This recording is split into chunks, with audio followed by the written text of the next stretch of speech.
The Russia-Ukraine war may now be heading toward a dangerous new phase after Moscow fired its nuclear-capable Oreshnik hypersonic missile at Kiev. Just days ago, Ukraine is now warning Belarus against entering this war. Kiev has issued its sharpest threat yet to one of Russia's closest ally, claiming that it has identified 500 targets inside Belarus that could be hit immediately if Minsk joins the conflict directly. As drone strikes, missile attacks and cross-border threats intensify, remember, fears are growing that the war could expand far beyond Ukraine's current front lines. According to Kiev, Russia has launched major strikes on the northern Ukrainian city of Chernihiv, located close to both the Belarusian and the Russian borders. Around 15 explosions were reported across the city, with residential areas and infrastructure suffering damages. At the same time, Russian drones targeted Ukraine's Odessa region, injuring at least 11 people. While Russian strikes in Zaporizhia wounded 15 people over the past 24 hours. Now, local authorities reported 6 more injuries in Dnipropetrovsk region. The strikes came soon after Moscow warned of a new wave of systematic attacks on Kiev. Russia warned that it could target Ukraine's decision-making centers, command posts and drone production facilities in the capital, and in fact called on foreigners and diplomats to leave Kiev. Ukrainian President Volodymyr Zelensky had earlier accused Moscow of trying to drag Belarus into this war by building roads toward the Ukrainian border and positioning artillery there, as well as potentially using it to launch a northern offensive. Ukraine has now responded with a direct warning to Belarus. Ukraine's unmanned systems forces commander Robert Madyar Brovdy said that Kiev has identified 500 potential targets inside Belarusian territory. He said that Ukrainian drones would strike those targets immediately if Belarus enters the war directly on Russian side. Russia, meanwhile, has passed a new law requiring major financial institutions, including the country's largest banks, to purchase and deploy drones for their own security and even shoot down Ukrainian drones independently. The fighting continues to intensify across multiple fronts. Remember, Russian air defense units in Sevastopol in Crimea have claimed that they downed more than 20 Ukrainian drones, while according to local officials, Ukraine also used UK-made Storm Shadow missiles in the strikes. Several buildings were damaged in the strikes as well, including a regional central bank office and an 8-story apartment block.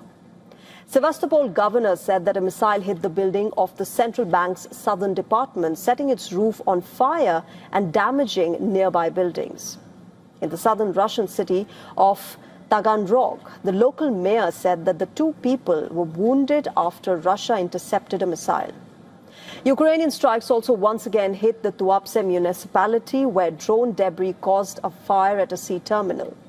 Ukraine also released visuals of its troops allegedly shelling Russian dugouts with a self-propelled howitzer. Russia said that intercepted 3 Storm Shadow cruise missiles, 5 guided aerial bombs and 285 drones overnight. Moscow has claimed fresh gains on the battlefield as well. Russia's defense ministry said that its forces captured settlements in the Kharkiv and the Zaporizhia region.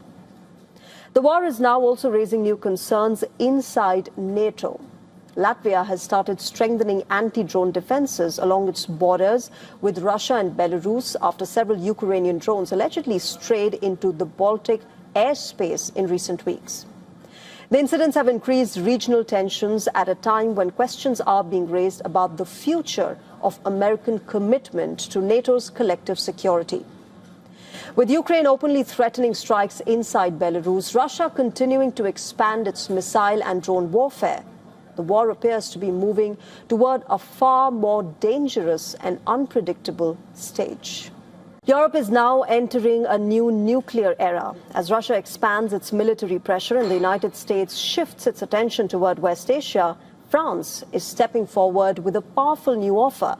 President Emmanuel Macron wants Europe's atomic shield to grow wider, stronger, and impossible for Moscow to ignore. Take a look at this next report for details.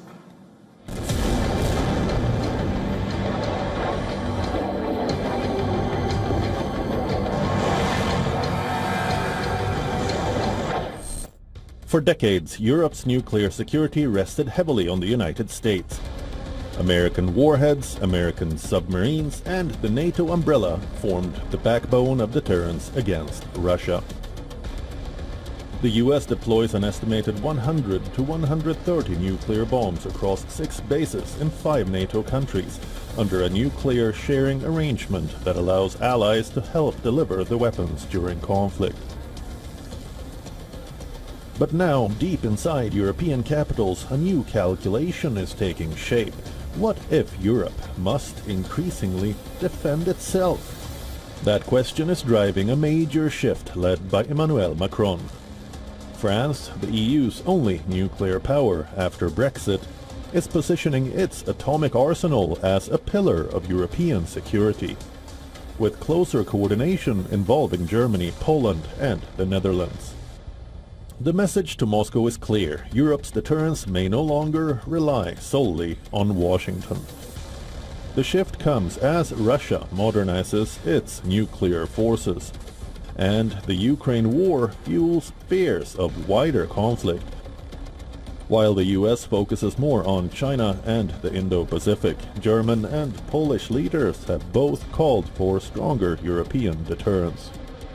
France's independently controlled nuclear arsenal now gives Paris unique strategic leverage. But difficult questions remain. Would France truly extend nuclear protection to all European allies?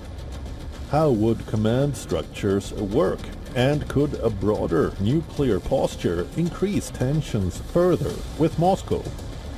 Critics also warn that Europe risks entering a dangerous new arms race at a time when global nuclear stability is already under strain. Bureau Report, WION World is One.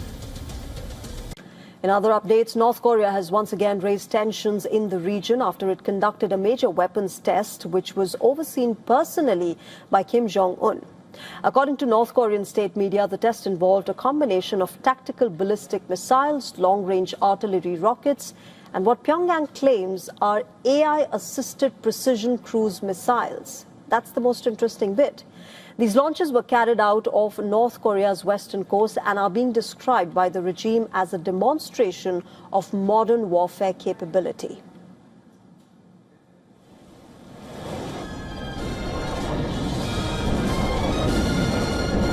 무기 체계를 훌륭히 다룰 수 있게 준비된 데 대하여 높이 평가하셨습니다.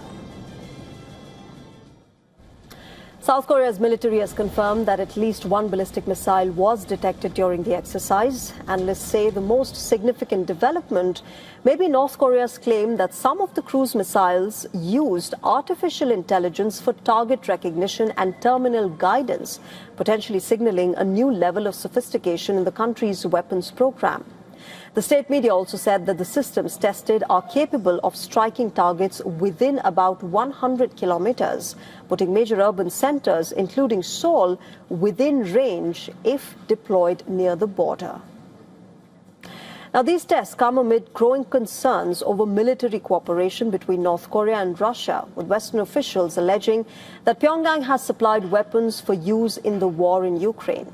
Experts believe that North Korea may now be incorporating battlefield lessons from that conflict into its own weapons development. The latest launches are expected to further heighten tensions across the Korean peninsula as the United States, South Korea and Japan continue joint military exercises in the region.